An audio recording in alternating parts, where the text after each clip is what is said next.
Então, nessa ação penal 502.13.65.32, depoimento do senhor João Santana. João Cerqueira de Santana Filho. Perdão. Senhor Santana, o senhor fez, é sabido, o senhor fez um acordo de colaboração com o Procurador-Geral da República, é isso mesmo? É verdade. O senhor está nesse processo aqui na condição de testemunha. Sim. Tanto como colaborador como testemunha, o senhor tem um compromisso com a Justiça em dizer a verdade e responder as perguntas que lhe forem feitas, certo? Ok, estou ciente. Eu vou adverti-lo, senhor Santana, se o senhor faltar com a verdade, o senhor, além de responder por falso testemunho, o senhor também perde os benefícios do seu acordo, certo? Ciente. Excelência, pela defesa de Luiz Inácio Lula da Silva, eu gostaria de apresentar a contradita nos exatos fundamentos em que já apresentei em relação à senhora Mônica Moura. Certo. Eu faço remissivas, então, as razões do indeferimento da contradita, apesar do registro. Vou passar a palavra ao Ministério Público. O senhor Santana, só também conseguindo ao final que o que interessa aqui à Justiça é unicamente a verdade. Então o senhor não deve exagerar nada, nem excluir nada e nem falar coisas que o senhor não tem conhecimento, certo? Ok. Então passo ao Ministério Público. Excelência, só uma questão de ordem. Já foi aqui apresentado um pedido para adiamento, porque o Ministério Público juntou nesta data registros audiovisuais aparentemente relativos à colaboração da testemunha. Mas também consta aqui, recebemos a informação também nesse momento, que outros documentos foram apresentados também na data de hoje. Então, me parece que isso só reforça a impossibilidade da tomada do depoimento, sem que a defesa tenha conhecimento do material juntado, repito, nesta data, pelo Ministério Público aos autos.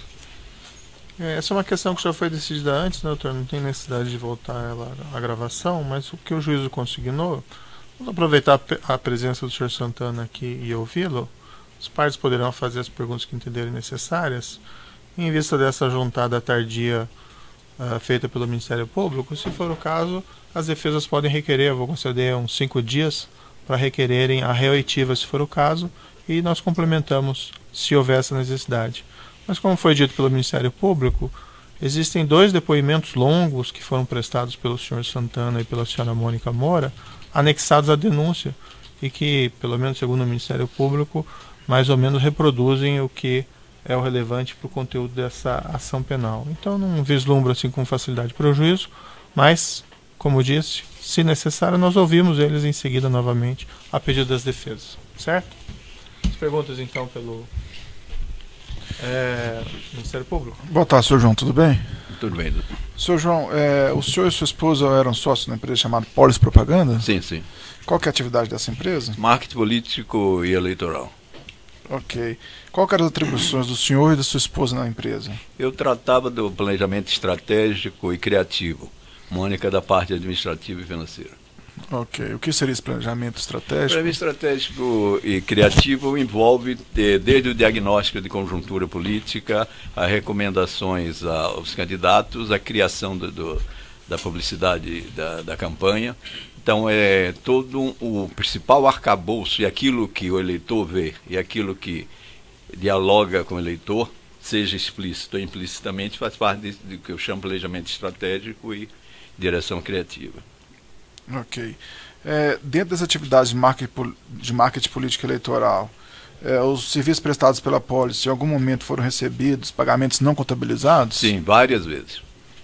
Ok. O Grupo Odebrecht efetuou pagamentos não contabilizados em favor da sua empresa? Efetuou várias vezes durante alguns anos. Esses pagamentos efetuados pelo Grupo Odebrecht foram no interesse do Partido dos Trabalhadores? Sim, sempre encaminhado pelo Partido dos Trabalhadores e seus candidatos. Ok. De que forma a sua empresa recebia esses pagamentos?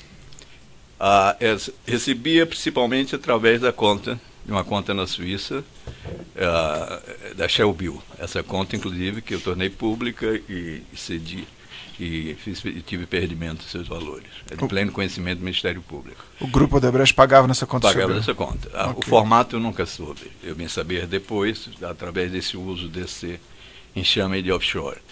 E também acho que uma pequena parte, outra parte também em espécie, para o custeio do dia a dia de campanha, que é normal. Então era esses dois formatos. E Mônica pode ter esclarecido e pode esclarecer melhor do que eu, inclusive. Ok. Quem que era o contato do senhor junto ao Partido dos Trabalhadores? Deixa eu explicar um pouco, doutor, sobre isso. O meu contato era sempre com a cúpula do partido e com os candidatos. No caso da eleição do presidente Lula, ele, em primeiro lugar, e alguns diretivos do PT, o senhor Antônio Palocci, sempre um interlocutor também estratégico e cumpria também um papel paralelo na organização financeira com Mônica, mas não diretamente comigo.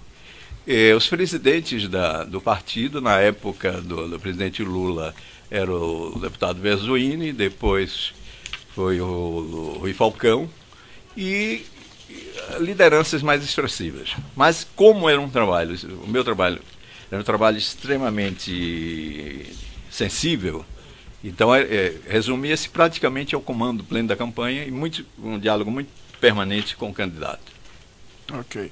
Sobre a Odebrecht ainda, os senhores receberam pagamento em espécie também? Sim, isso, como eu falei antes, eu acho que uma parte foi recebida em espécie. Ok. O senhor participou da campanha de reeleição do presidente Lula em 2006? Sim, eu fui o coordenador de marketing. Pode circunstanciar isso, por gentileza? Vou explicar um pouco antes. Quando houve a crise, eu vou ter que recorrer um pouco no tempo. Em 2002, na primeira campanha do presidente Lula, eu era sócio, eu trabalhava com Duda Mendonça. Eu tinha feito a campanha de Antônio Palocci de Ribeirão Preto. Antônio Palocci nos aproximou do presidente Lula, da campanha, do que seria a campanha do presidente Lula. E me pediu um diagnóstico de campanha para ver se o presidente Lula tinha condições de ganhar a eleição em 2002, que é um tipo de estudo que nós nos especializamos em fazer. Não é uma premonição, mas tem indicadores claros. E porque o próprio Palocci e vários membros do PT não acreditavam na candidatura do presidente Lula. Nós fizemos esse diagnóstico e ficou claramente apontado de que o presidente Lula tinha plenas condições de vitória. Acontece que isso era o período da pré-campanha. Foi evoluindo a pré-campanha. Um ano antes da eleição, meu relacionamento estava ficando muito complicado com o Duda, como sócio e com tanto gestão estratégica também, e eu decidi sair da campanha em novembro, dezembro de 2007, um ano antes da campanha eleitoral. Então eu interrompi meu trabalho aí e nunca mais... 2005, não? Não, perdão, 2005. Eu sempre me corrijo, porque sem problemas. Minha sinapse para datas e para várias coisas é boa, mas para datas sempre é uma confusão. Você pode ver isso em todos os meus depoimentos. Então, eu me afastei completamente, fui para a Argentina, onde eu tinha clientes, e fiquei na Argentina trabalhando. Ganhou-se as eleições, veio o primeiro ano do governo do presidente Lula, não pleiteei nenhum tipo de trabalho, etc. Em agosto, eu recebo, quando tem a crise, o ápice da crise do Mensalão, e depois do depoimento do Duda Mendonça na CPI, eu recebo um telefonema, acho que era tipo 20 de agosto, isso é 2007, né? 2005, acredito. Não, isso aí já é na época do Mensalão do ápice, eu acho que é 2007. Não, 2005, perdão. Bem, só para esclarecer, foi antes da reeleição ou depois? Não, antes da reeleição. Tá. Foi o primeiro contato que Gilberto Carvalho me ligou, dizendo: olha, presidente Lula, você está acompanhando a crise que tem aqui no Brasil, o presidente Lula quer saber se você pode vir aqui conversar com ele e se você pode dar uma consultoria. Eu estava na Argentina. Então eu vi, e no dia 24 de agosto eu cheguei a Brasília, tive um contato com o presidente Lula, e aí ficou-se estabelecido que eu ficaria fazendo uma consultoria do que seria a crise, para ver se conseguiria se viabilizaria, não o meu trabalho, mas se a conjuntura permitiria e viabilizaria a reeleição do presidente Lula. E aí começa esse trabalho. Então foi assim que começou. Superada a crise, fui convidado para fazer a campanha de reeleição do presidente Lula. Foi essas circunstâncias que... E nessa campanha já houve pagamentos da Odebrecht? Sim. Os pagamentos foram não contabilizados também? Parte deles? Não, da Odebrecht, o que a gente recebia da Odebrecht não era contabilizado. Nós temos um contrato como sempre foi feito no Brasil, quase em todas as campanhas, na maioria das campanhas ou quase todas, onde tinha a parte oficial e a parte não oficial. A parte não oficial, inclusive eu queria repetir, porque eu já falei o doutor Moro, que quando estava se negociar o contrato, eu falei com o Antônio Palocci, de que, tendo em vista a crise que eles tinham vivido, exatamente por causa de financiamento ilegal de campanha, era fundamental que essa campanha fosse toda e não tivesse nenhum tipo de caixa 2.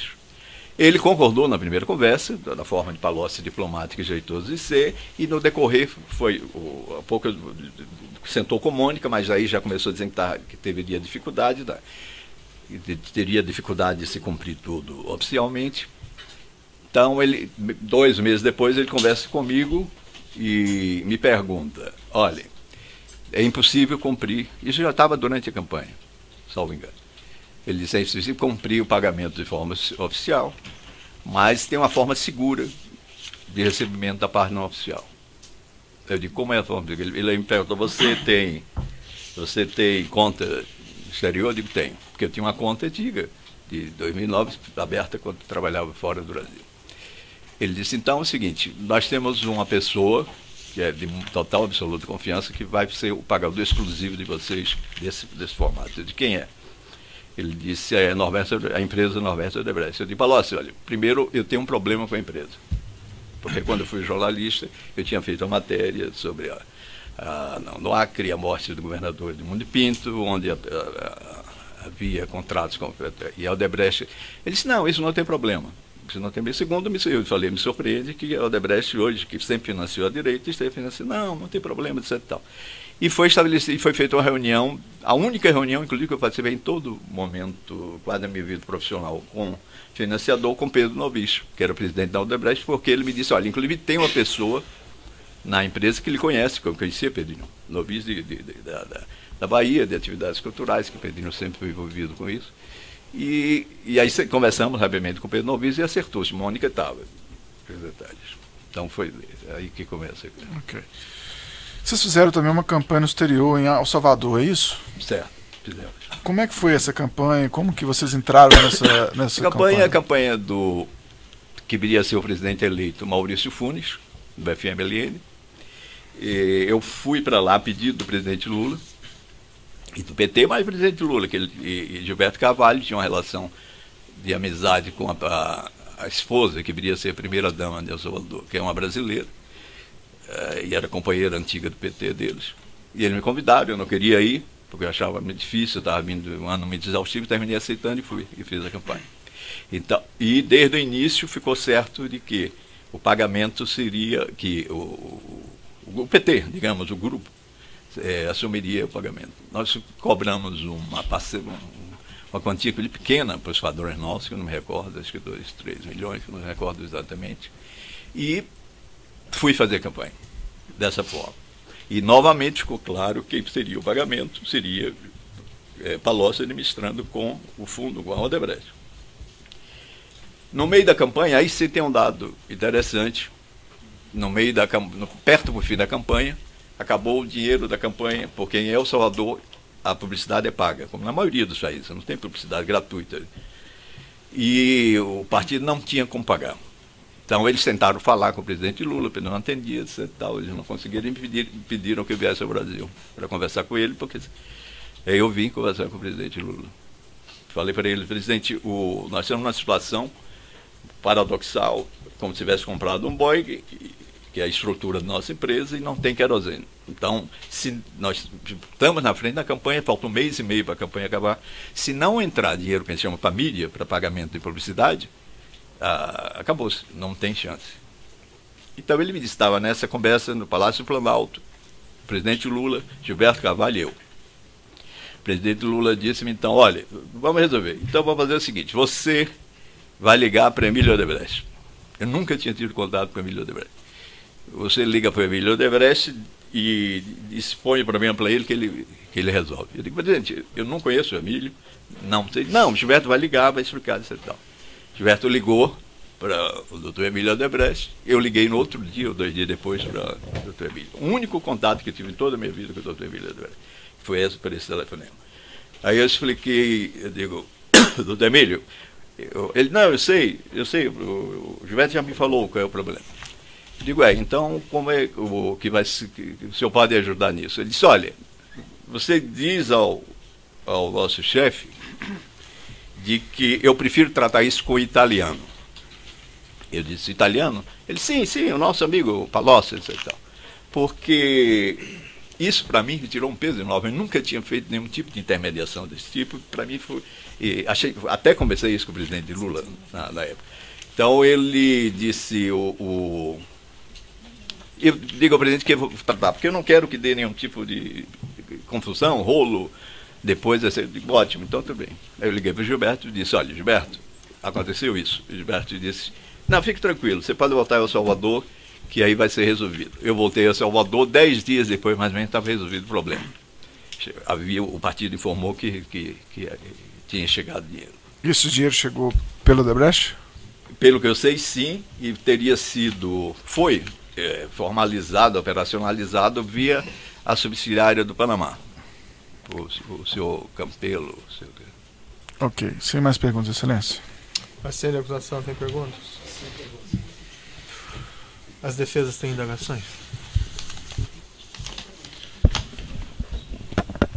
Pela defesa de Luiz Inácio Lula da Silva,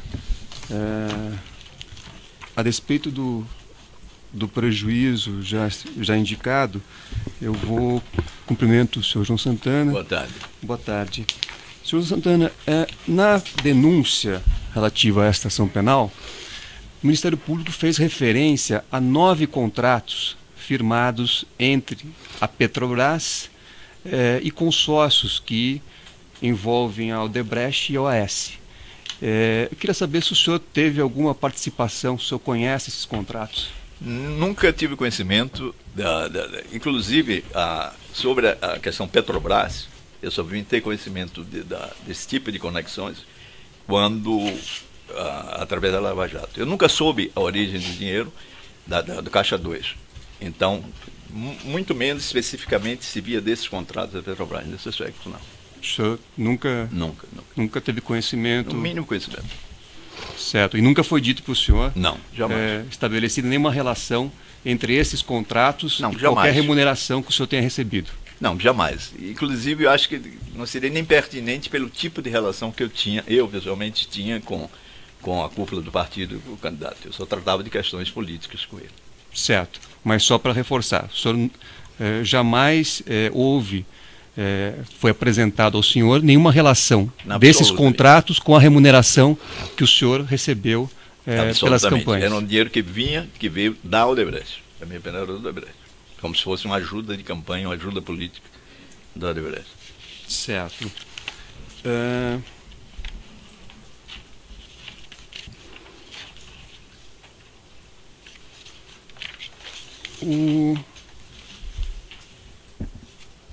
O senhor fez referência a uma conversa aqui com o ex-presidente Lula. Essa conversa ocorreu em que ano? Essa especificamente do Maurício Funes?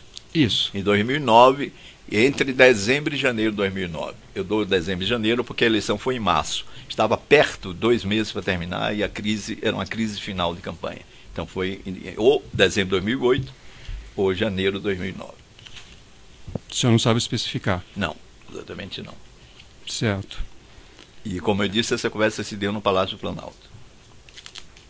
Certo.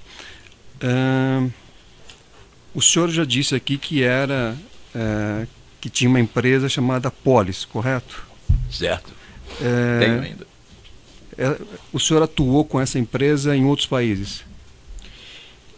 Com a Polis especificamente só em Angola, porque como minha atividade no exterior cresceu muito e foi constante de 10, 15 anos, eu abri empresas nacionais.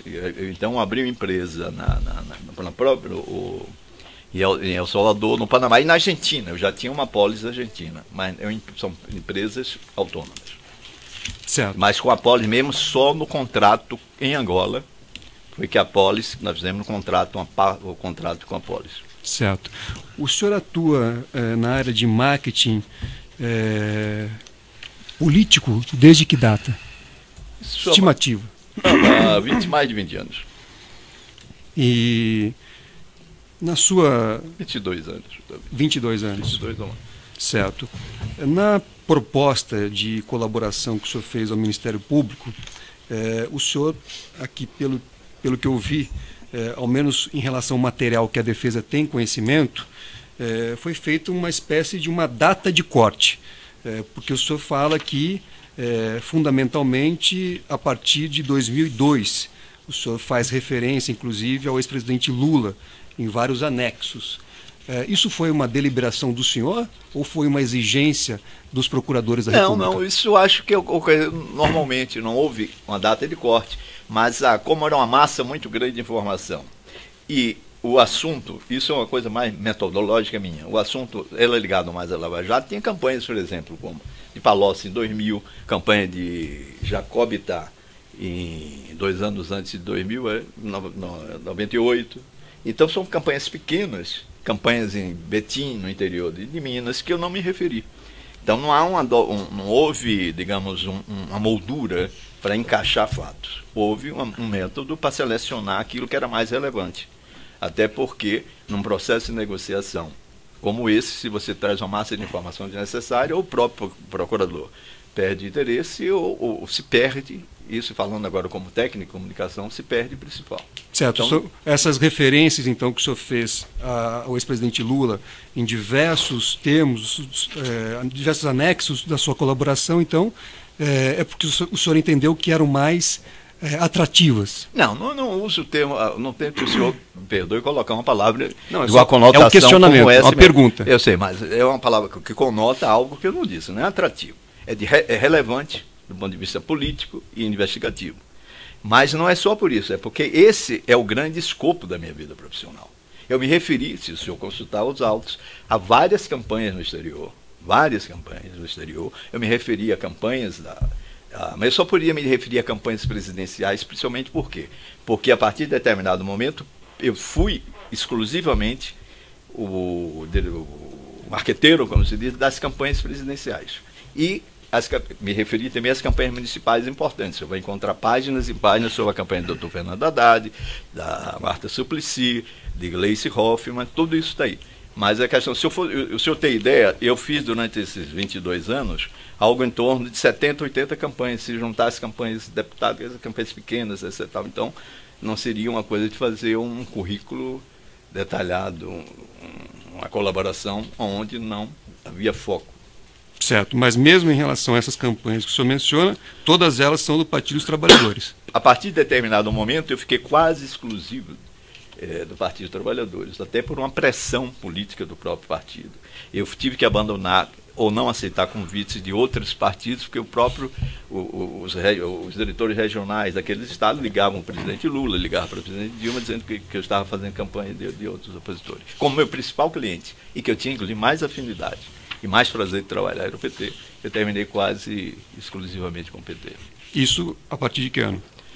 Isso quase a partir de 2004, 2006, porque logo depois veio a reeleição. Depois da reeleição, só para facilitar e ficar mais substantivo o meu relato, eu fiz a campanha em 2006, depois em 2008 fiz Marta Suplicy e Gleice Hoffmann, em seguida já fiz a reeleição, a primeira campanha da presidente Dilma, depois, então, esse encadeamento, e depois vai a segunda campanha da presidente Dilma. Certo. Antes de constituir a Poli, o senhor trabalhava também na área de marketing político. Antes da Polis, eu fui sócio de Duda Mendonça, na Duda Mendonça e Associados. E antes disso, eu fui jornalista político durante muitos anos. E alguns dos principais órgãos de comunicação do Brasil. Certo. Antes da Polis, portanto, o senhor também trabalhava em campanhas políticas. Trabalhei com Duda Mendonça.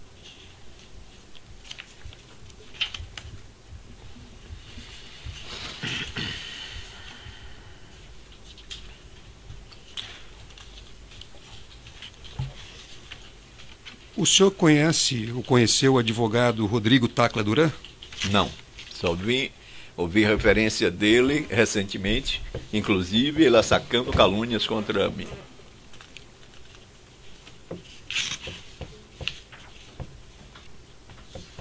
O senhor pode dizer qual que seria a calúnia? Ele se referiu, e depois, numa entrevista a um jornal, e depois ele próprio, no depoimento que deu na CPI, fugiu desse tema, de que eu teria um offshore na Bermudas, não, nenhum país do central, e que ali teria sido feito um depósito. É mentira.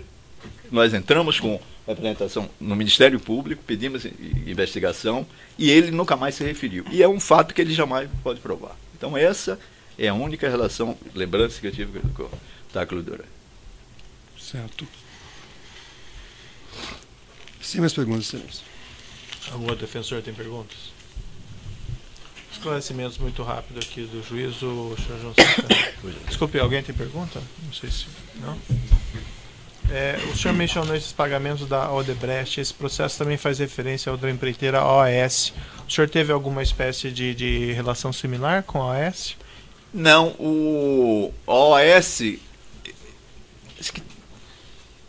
De campanha, não. Isso, acho que campanha. Acho que pré-campanha teve alguma coisa relacionada a um pequeno programa relacionado, e que Mônica citou, inclusive, na colaboração dela, de pré-campanha do senador Liberto Cardoso. E parece que pagaram por um programa, um filme, uma coisa não... Nada relacionado à campanha presidencial do ex-presidente. Não, campanha presidencial de forma alguma. Eu nunca tive nenhum contato.